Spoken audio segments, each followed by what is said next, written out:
Уважаемые жители республики, в 2021 году мы прочувствовали, как коронавирусная инфекция оказывает негативное влияние на оказание всей медицинской помощи.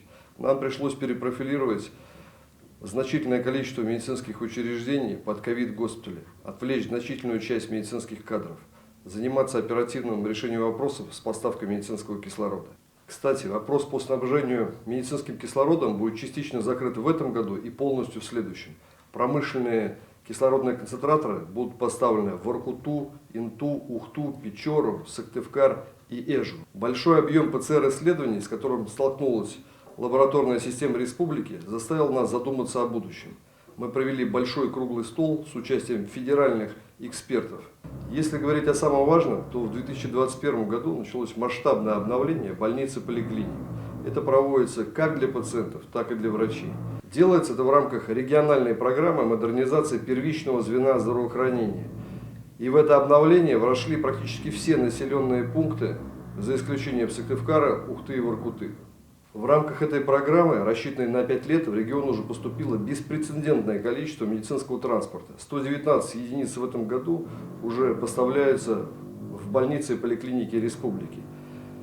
Также большое количество оборудования поступает и в республиканские больницы, и в районные больницы, и в городские. Уже 155 единиц техники работает на благо наших пациентов.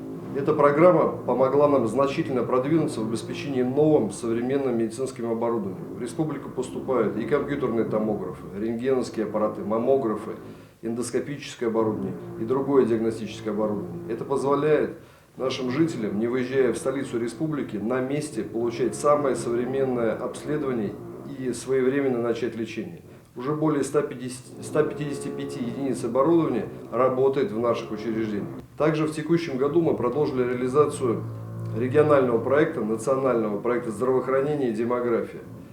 Так, в Коми республиканский онкологический диспансер поступил современный компьютерный томограф. Благодаря нему жители нашей республики могут получать своевременное, точное диагностическое обследование. На реализацию национальных проектов в 2021 году было направлено порядка 2,5 миллиардов рублей. И это не только закупка оборудования, поставка нового медицинского транспорта. Также значительную часть средств мы направили на обеспечение лекарственными препаратами наших пациентов, а также на достойные заработные платы медицинских кадров.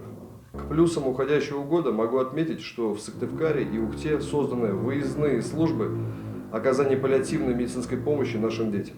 В завершении хочется поздравить всех с наступающим Новым годом, пожелать крепкого здоровья, счастья, благополучия. Берегите себя.